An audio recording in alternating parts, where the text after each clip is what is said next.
How do you add a link into your document? It's something that we all generally want to do, and of course there's multiple ways of doing the exact same thing.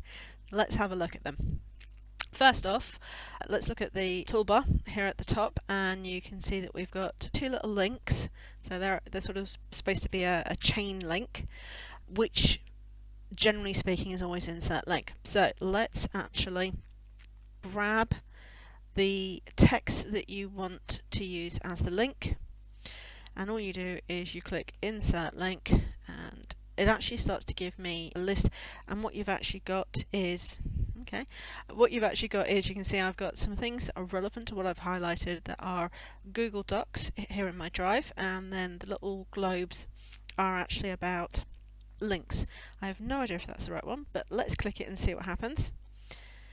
And then, because I like to check things, I generally want to try it. So there we go, view Michelle Caisborough, and actually I can click on that to open it up as a new one. And let's see where it's taking me. Obviously LinkedIn, because that's where it goes. And that's not me, so that's the wrong person, but you can see it's actually put a link in. So let's close that down. This also lets me show you how to unlink it. So again, let's click again. And you can see I've got copy link, I've got edit link, so if I know where it should be, and I can also choose to remove the link. So let's just remove that. I'm going to go to my LinkedIn because that seems to be a good place to go. And let's grab my web address. So it's that one there. Okay. One of the things that you can do, of course, is you can always have the page already up on the screen ready to grab the link. So in case you're wondering what I just did, it took me to it, but it doesn't show you the entire or full web address. It starts usually from www.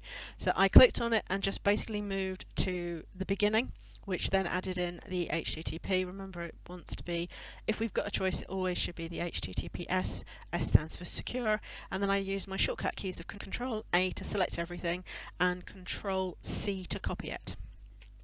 Let's jump back. Let's select this again. Click on my button.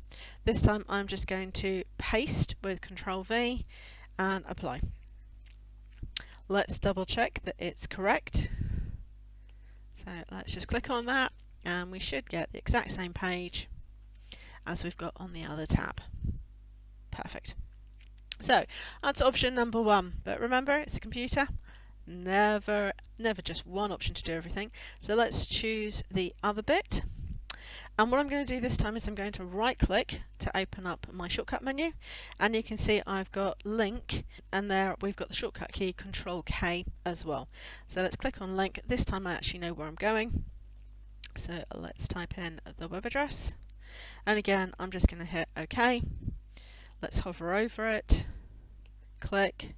It's actually showing me a preview. Let's click again to actually go to it. Always helps if you click on the right thing.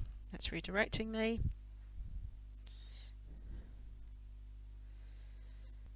And that's loading up. And there's the website. So that's exactly what I wanted. If I wanted to maybe go to a specific page and I knew where it was but I wasn't sure, I can always click on the little pencil, which will allow me to edit this. Now your other option, which let me show you, is I don't have to select the text. My habit is I like to select the text to make sure that what I want as the link is actually there, but I can also just insert the link, and let's do a good old classic of the BBC and apply. You can see in this case what it does is, because I haven't selected any text first, it's put the web address in as the link text on the screen.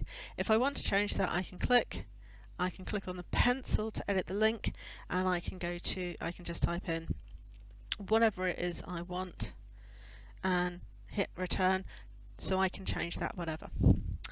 Hi, I'm Michelle, and I'm your tech trainer, here to help you use your everyday tech as quickly and as efficiently as possible. If you like this video, please give it a thumbs up, and if you'd like to be notified of when I post additional videos, then please subscribe to the channel and don't forget to hit that bell for the notifications to be set up.